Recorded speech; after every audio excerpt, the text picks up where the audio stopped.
Fuertes aplausos.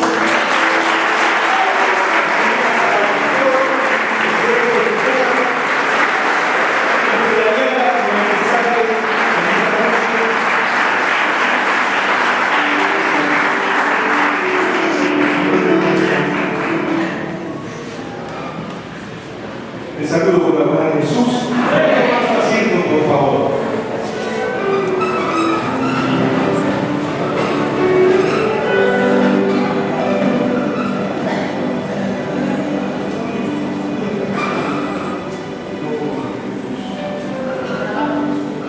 Yo lo que pediría, antes de nada, que podamos relajarnos, estar tranquilos, para que podamos compartir juntos la palabra del Señor, con la ayuda del Espíritu Santo la podamos entender.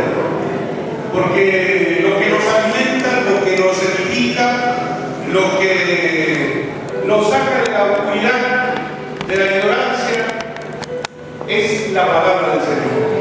Por eso es que tenemos que estar atentos cada vez que la vamos a escuchar.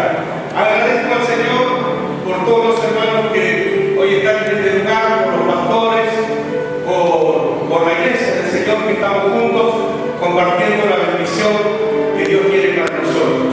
Gracias a todos por llegar hasta este lugar. Y quisiera en esta tarde, no tengo mucho tiempo porque se extendió un poquito la reunión, pero trataré de ser lo más breve posible, de compartir con ustedes una palabra, pero necesito que esta palabra la puedan entender. Yo pensaba mejor para tocar este tema hacer un seminario. Y dije, ¿quién soy yo para decir si tengo que hacer un seminario o no?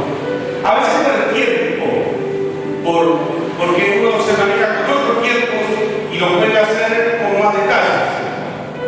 Pero el Señor puso esta palabra en mi corazón y hasta que yo no se las entregue, no voy a vivir tranquilo, no voy a estar en paz. Entonces la tengo que dar, ¿sí? Trataré de resumir, y yo sé que ustedes son personas inteligentes porque todos tenemos la mente de Cristo, en ese aspecto lo digo, entonces vamos a entender y saber enseguida de qué se trata. Quisiera leer con ustedes una palabra que se encuentra en Colosenses capítulo 2, versículo 6.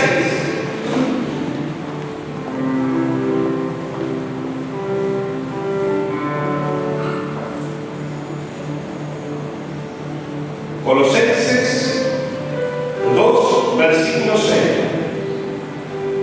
Por tanto, de la manera que habéis recibido al Señor Jesucristo, andad en él, arraigados y sobreedificados en él, y confirmados en la fe, así como habéis sido enseñados, abundando en acciones de gracia. Mirad que nadie os engañe por medio de filosofías y huecas sutilezas, según las tradiciones de los hombres, conforme a los rudimentos del mundo y no según Cristo, porque en él habita corporalmente toda la plenitud de la deidad, y vosotros estáis completos en él, que es la cabeza de todo principado y potestad, en el cual también fuisteis circuncidados con circuncisión no hecha a mano, al echar de vosotros el cuerpo pecaminoso carnal en la circuncisión de Cristo, sepultado con él en el bautismo, en el cual fuisteis también resucitado con él mediante la fe en el poder de Dios que le levantó los muertos. Y a vosotros, estando muertos en pecados y en la circuncisión de vuestra carne, os dio vida juntamente con él, perdonándoos todos los pecados, anulando el acta de los decretos que había contra nosotros, que nos era contraria, quitándola del medio y clavándola en la cruz, y despojando a los principados y a las potestades, los exhibió públicamente, triunfando sobre ellos en la cruz. Palabra del Señor.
El pastor de Pafras, el pastor de Colosas, solicitó ayuda al apóstol Pablo para tratar con falsas doctrinas que estaban amenazando la fe de la iglesia de Colosas.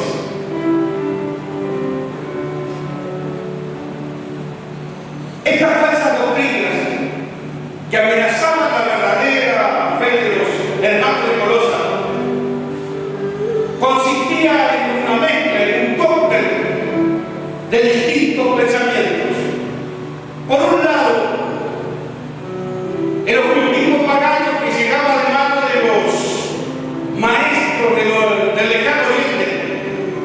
Por otro lado, el legalismo judío que quería meterse e insistía en entrar dentro de la iglesia para agregar algo más a lo que Cristo ya había hecho. Y también del cristianismo. La fe de los creyentes de esta iglesia se estaba diluyendo. Estas doctrinas estaban causando confusión. Y estas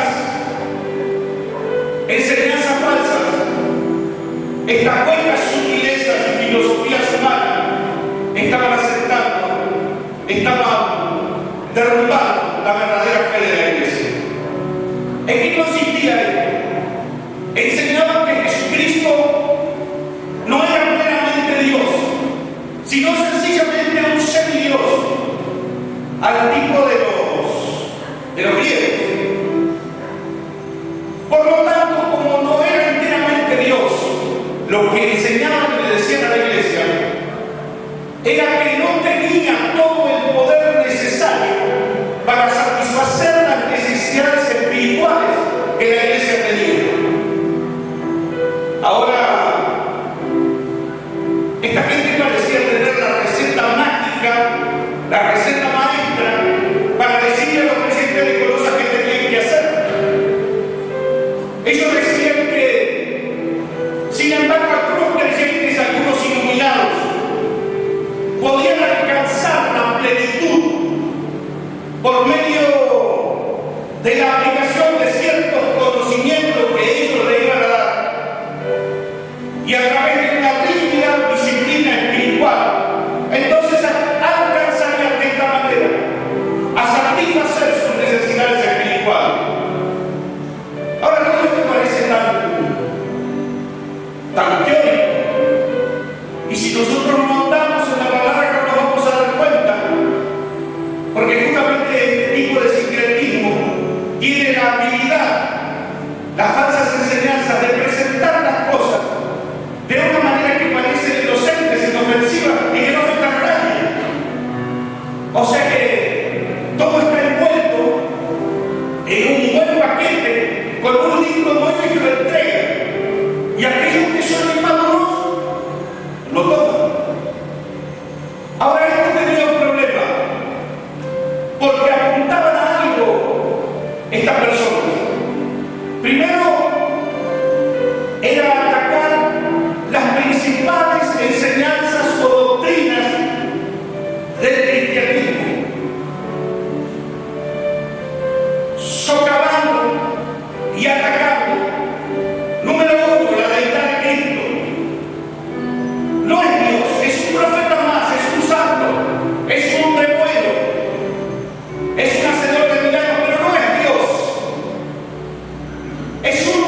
que corría la iglesia de Colosas.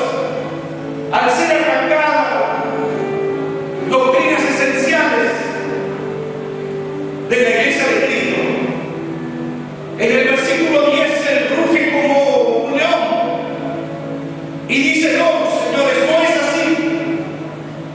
No es como dicen los falsos maestros, no es como dicen estos profetas. Vosotros en Cristo estáis completos. O sea, le está diciendo a ustedes, con la sola fe les alcanza y les sobra, no les falta nada.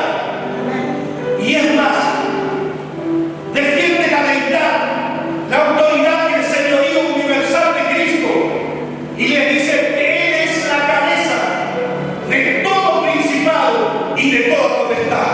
O sea, Jesucristo, Señor, y Rey.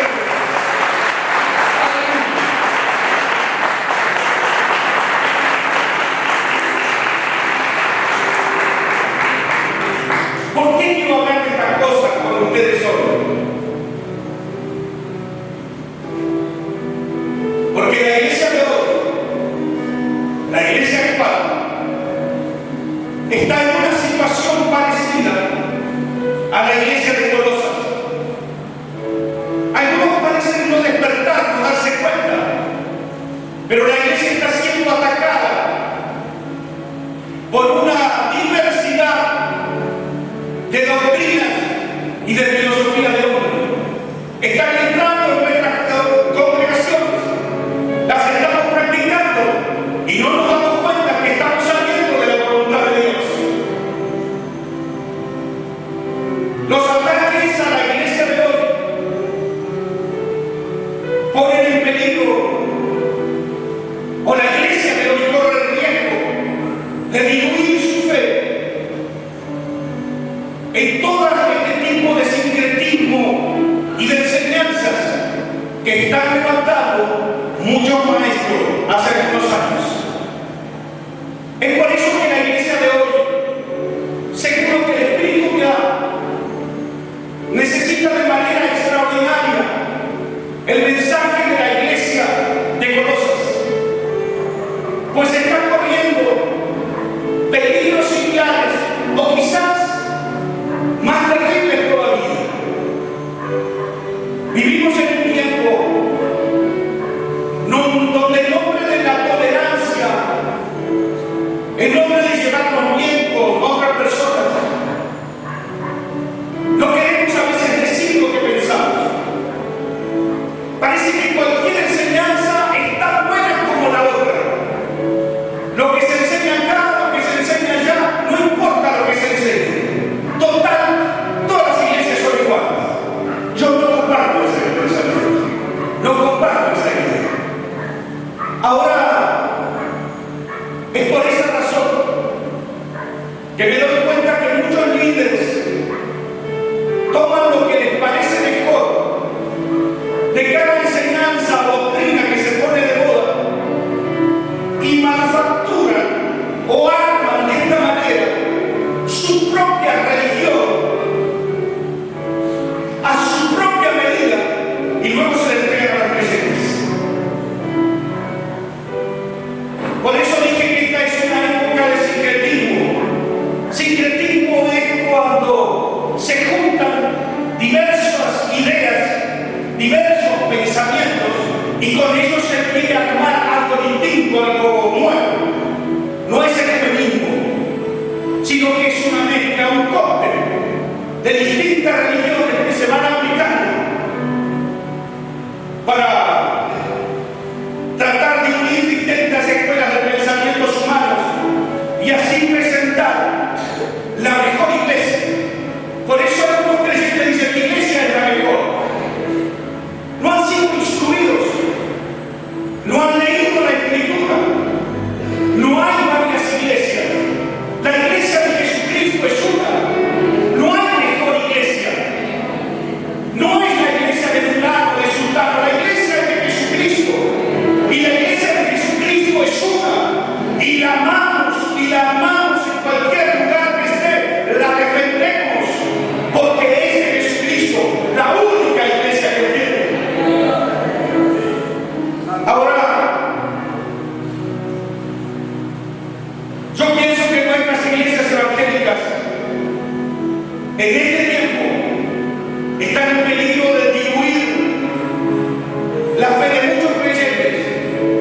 en busca de alcanzar metas y sueños, entre comillas, cada día más y más ambiciosos. No importan los medios, o no lo vemos con los mega iglesias. Trabajaste toda la vida para predicar en tu barrio. Tenés 50, 60 hermanos y te ponen una mega iglesia cerca. Hacen un encuentro y te lo llevan, te lo sacan de tu congregación. Ahora nadie te dice nada porque no interesa, no importa. Parece que los medios no interesan, sino el fin en sí mismo.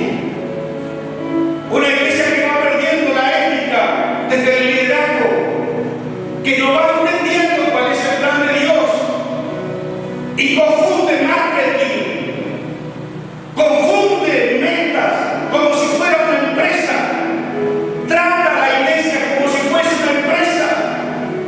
La iglesia no es una empresa, no es un edificio. La iglesia es un organismo vivo. Eso es lo que dice mi Paz y Biblia. Es el cuerpo de Jesucristo caminando sobre esta tierra. Eso es la iglesia de Jesús. Aleluya.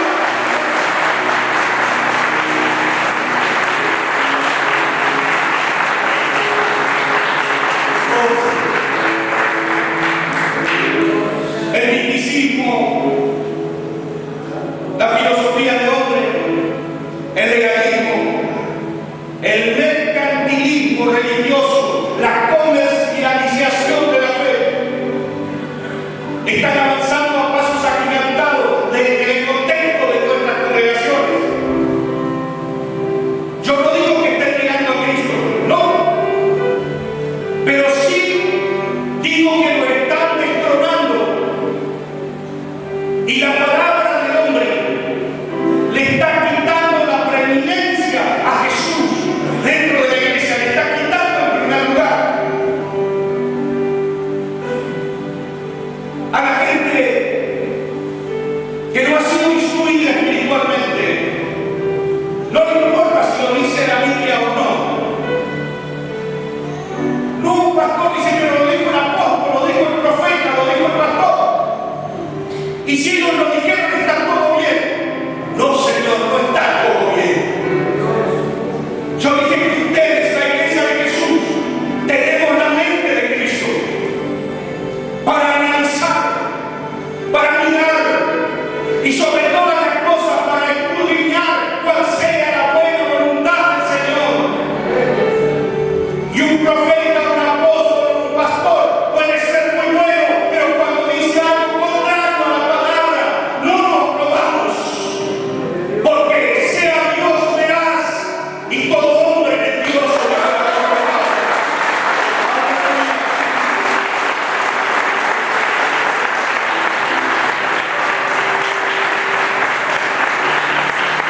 Amados,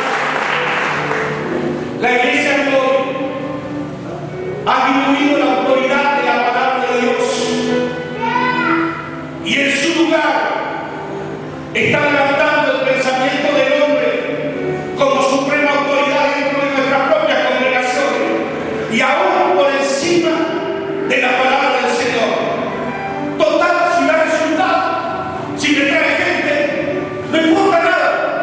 Sí que importa. Sí que importa, pastores. Usted y yo nos vamos a ser recompensados por la cantidad de gente que tengamos. No. No vamos a ser recompensados en base al salón que tenemos. Solamente vamos a ser recompensados si somos fieles a la palabra de Dios. No hay otra recompensa.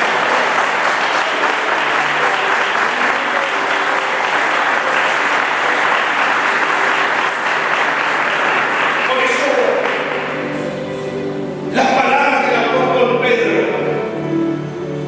resuenan con nitidez y con más fuerza que nunca en el contexto actual de nuestras congregaciones. Segunda de Pedro 2:3, mire lo que decía por revelación del Espíritu Santo. el apóstol, y muchos seguirán sus disoluciones, por causa de los cuales el camino de la verdad será blasfemado. Oiga esto bien. Y por avaricia harán mercadería de vosotros, con palabras fingidas. Sobre tales ya de largo tiempo la condenación no se tarda, y su perdición tampoco. ¡Qué palabra! Ahora pensemos un momento más. La Biblia nos advierte que en los últimos tiempos se levantarán falsos maestros que tratarán de desviar, si fuese posible, aún a los escogidos de Dios. Pero Jesús dijo algo importante allá en San Juan 8:32: conoceréis la verdad, y la verdad os hará libres.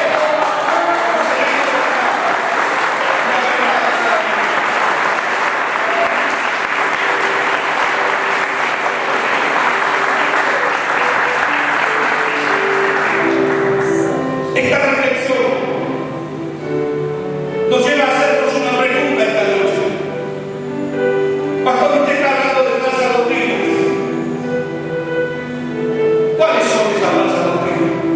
Porque siempre quedamos en que hay falsas doctrinas, pero nunca decimos cuáles son. No nos jugamos, tenemos miedo de quemarnos. ¿Sabe? Hay falsas doctrinas en este tiempo de las cuales la iglesia tiene que cuidarse. Yo estoy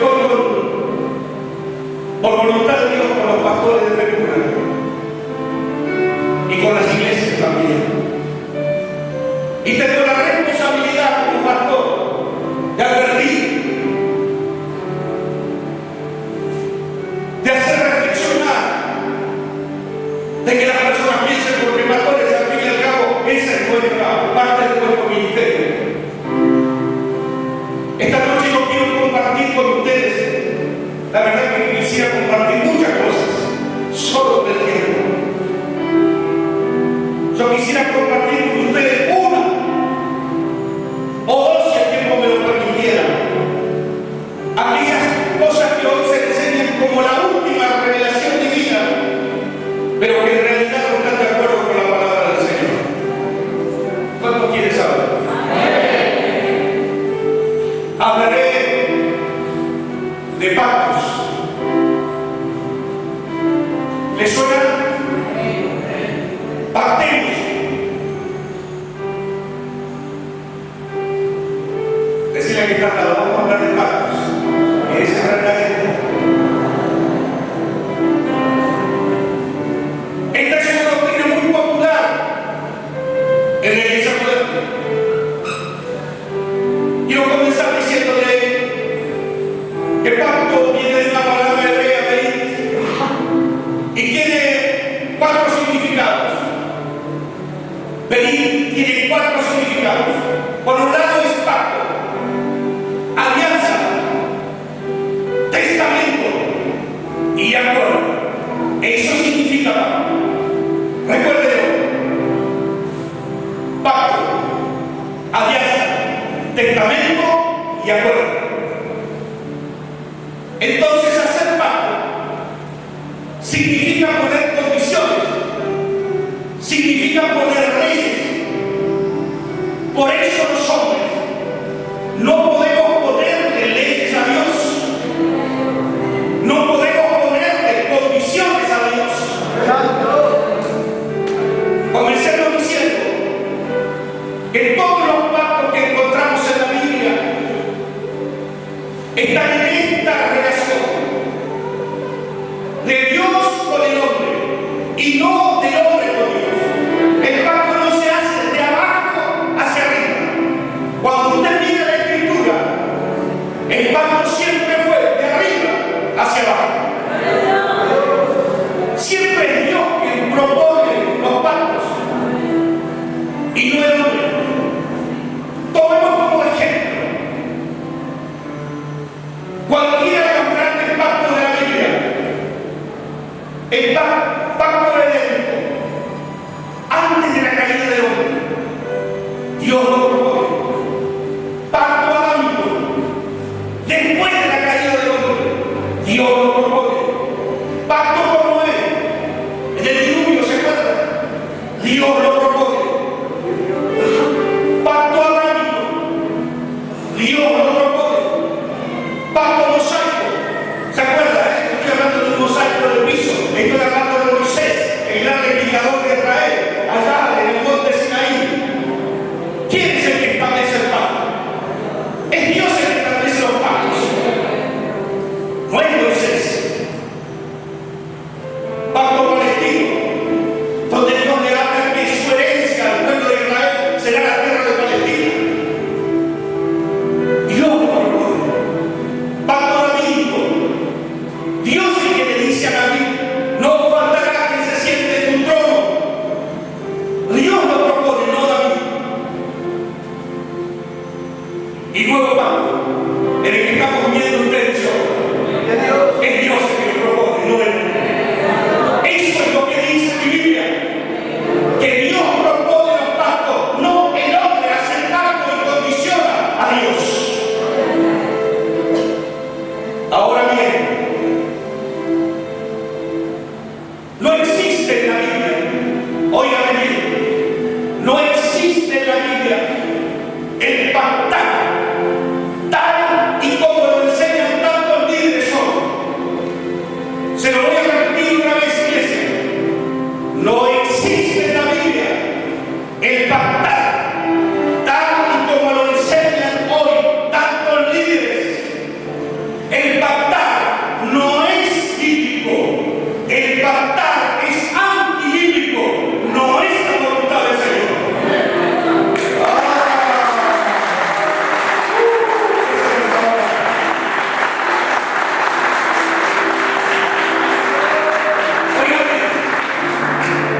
Es una vergüenza oír por la radio o ver por la televisión cristiana cuando los mismos pastores desde los púlpitos, a los apóstoles, a los profetas, instando a la gente, casi obligándola a pactar con Dios. Se pacta por prosperidad económica, ¿sí o no? Se pacta por sanidad, se pacta por la salvación de la familia, se pacta para tener una casa, se pacta por el auto. Y yo no sé si algún muchacho que anda por acá no lo ha pactado por una novia.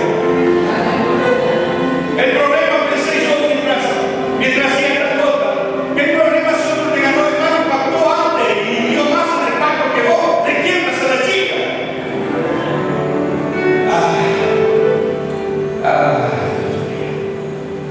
Es increíble el comercio de la fe.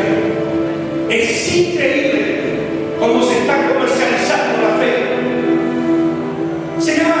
Pregúntense, queridos, ¿será que Dios necesita un incentivo para hacer un milagro o una sanidad? Si usted demuestra en la Biblia que Dios necesita ese incentivo, dígame no. ¿A dónde se le tuvo que pagar a Dios para que haga un milagro? ¿Será que Dios anda en el negocio de la bolsa financiera para poder hacernos ricos a todos? Demuéstrenmelo con la Biblia. No hay apoyo bíblico. ¿O será, piensen, que la obra de Cristo en la cruz del Calvario no es suficiente? Le falta algo. Y nosotros le tenemos que completar o perfeccionar esa obra, poniendo algunos billetes encima, haciendo un pacto con Dios. ¿No dice la Biblia que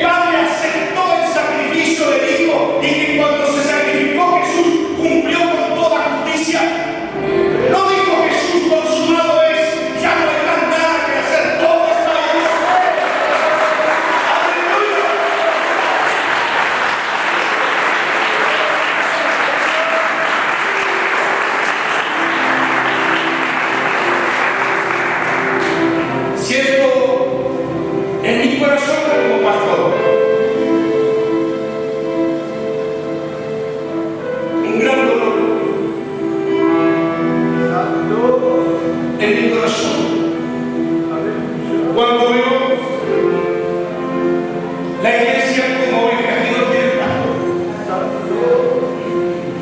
Cuando veo que hombres inteligentes, capaces, se aprovechan de la falta de conocimiento del pueblo del Señor. Cuando veo los cientos y miles que quedan frustrados con estas enseñanzas en el camino. Por eso quiero hablar de estas cosas. Mi Biblia, en Efesios 1:3, igual que la suya, dice de esta manera. Dice que fuimos bendecidos con toda bendición espiritual en los lugares celestiales. Y fíjese el verbo pasado, fuimos bendecidos. No tenemos que hacer nada para ser bendecidos, ya estamos bendecidos.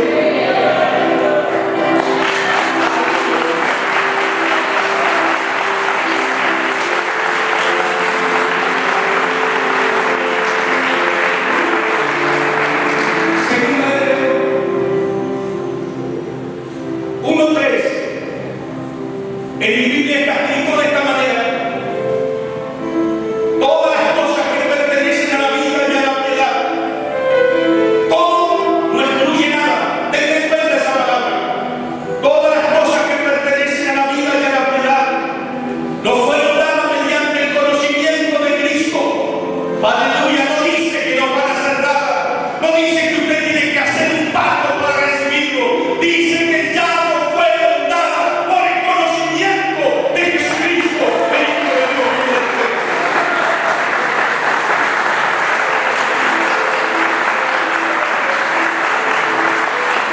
Mi Biblia y su Biblia dice que Jesús, que Él se hizo pobre para que nosotros fuésemos enriquecidos.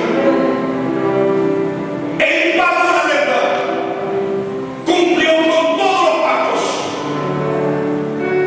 Nosotros ahora somos bendecidos, no en base a lo que damos, a lo que podemos, sino en base al sacrificio completo de Jesucristo en la cruz del Calvario. Pero yo sé que alguien le va a decir: pero a mí me resultó, pastor, yo pacté y recibí.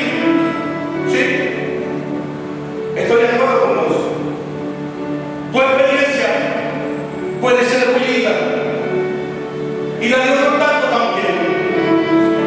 Pero voy a decirle algo, iglesia: nuestras experiencias no son autoritativas, nuestras experiencias personales no definen doctrina, no definen enseñanza.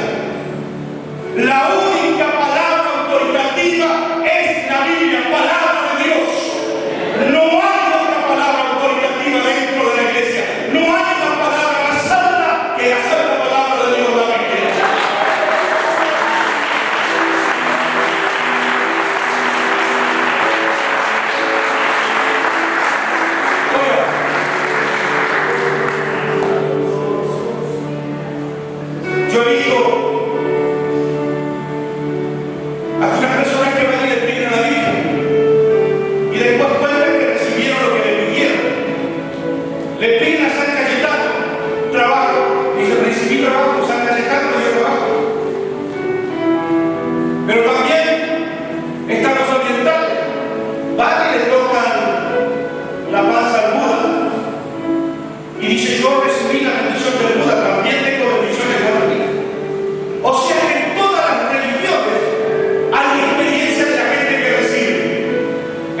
establecer nuevos parámetros a lo que está escrito por Dios. Si Dios lo estableció, allí está, no necesitamos sacarle, no necesitamos quitarle ni agregarle nada, porque Dios estableció esos principios.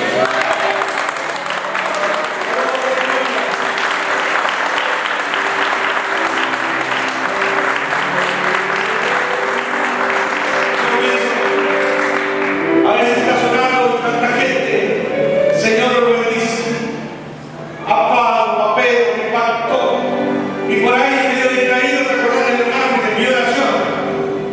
¿Se imagina usted orando y dice, ah, Señor, no te olvides de Juancito, él ya pagó el pacto, Señor, ya cumplió, termina el negocio porque si no lo fundimos todo?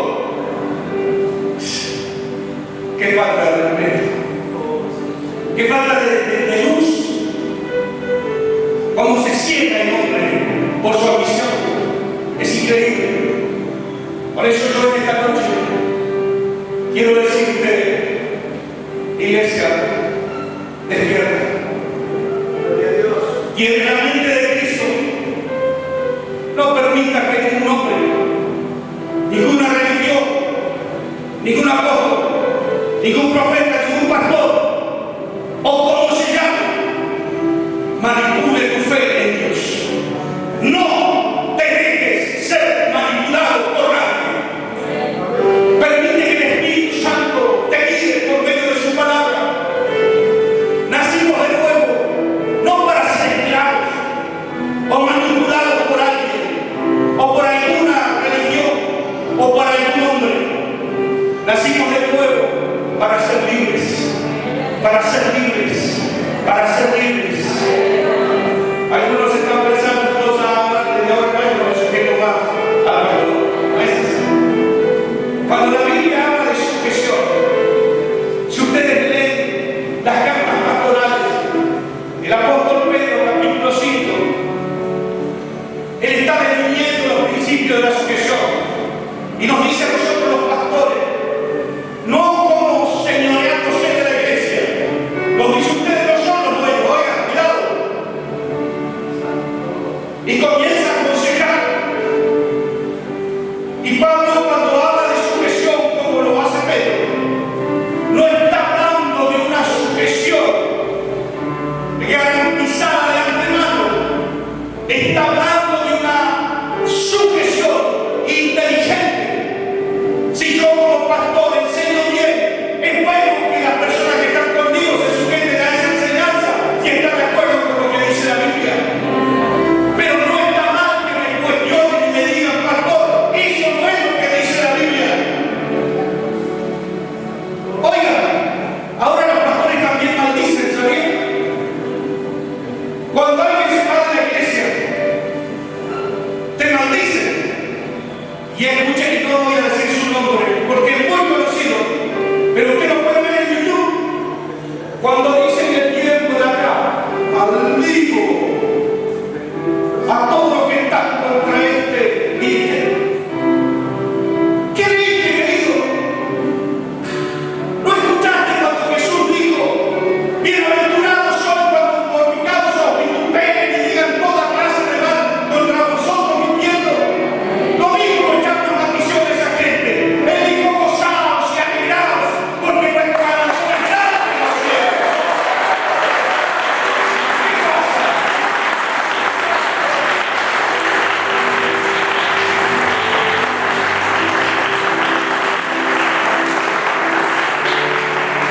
¿Qué sucede en el mundo cristiano? Entonces, yo quiero decirte que la sujeción es un principio establecido por Dios, pero una sujeción inteligente. Una sujeción inteligente. Porque tenemos una base, tenemos un fundamento. La Biblia nos dice cómo sujetarnos y cuáles son los parámetros que tenemos que respetar. Quiero culminar diciendo que la sujeción no es por miedo, no es por fuerza, es por amor. ¿De qué sirve que un hermano no se vaya de nuestra iglesia porque dijo que el pastor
quiero decirles solamente una palabra.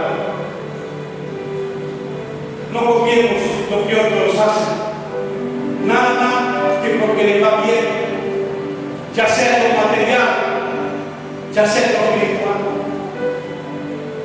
Pongámonos contentos por aquellos lugares donde hay muchas personas que se enseñan la Escritura. Gocémonos por aquellos pastores que aman a la iglesia, se esfuerzan por ella y le enseñan bien a sus ovejitas sin manipular. Cuando crecen, cuando son bendecidos, no siento con ellos. Nosotros no vamos a ser recompensados en base a nuestros logros materiales. Nosotros vamos a ser recompensados en base a nuestra fidelidad a la palabra de Dios. Usted, pastor, usted, hermano, que está trabajando en la obra del Señor, va a ser recompensado solamente por su fidelidad a la palabra del Señor. Capítulo 7 del libro de San Mateo. Muchos me dirán en aquel día: Señor, en tu nombre echamos fuera demonios, en tu nombre profetizamos, en tu nombre hicimos muchos milagros. Pero dice el Señor: yo le diré, apartados de mí, obradores de maldad, nunca os conocí. ¿Hacían milagros? Sí. ¿Profetizaban? Sí. ¿Sanaban? Sí. ¿Tenían prosperidad económica? Sí. ¿De qué te sirve todo si al fin del camino el dueño de la obra te dice: no te conozco? Por eso no te deprimas, porque tu iglesia no es tan grande. Yo no digo que te quedes contento por eso, sigue predicando porque para eso está. Pero no te deprimas por la cantidad, no te deprimas por el algo que te tocó. Lo importante es que hagamos la voluntad del Señor y que al final del camino podamos oír las palabras que el Señor tiene preparadas para sus siervos. Venid, buen siervo y fiel, en lo poco fuiste fiel, en lo mucho te pondré. Entra en el reposo de tu Señor. Esa es nuestra recompensa. Oh, aleluya. Aleluya.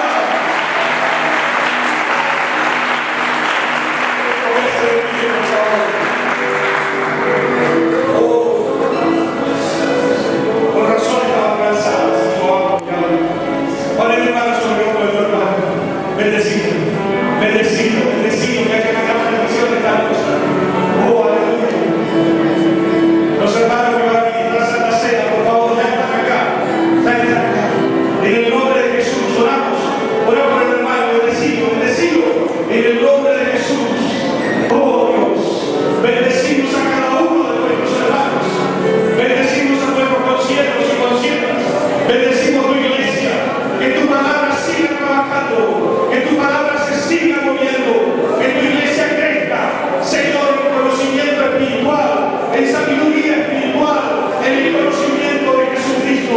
Que mis hermanos crezcan para gloria y honra de tu nombre. Por Jesús. Amén. Amén. Y amén. Fuerte el aplauso a Jesús.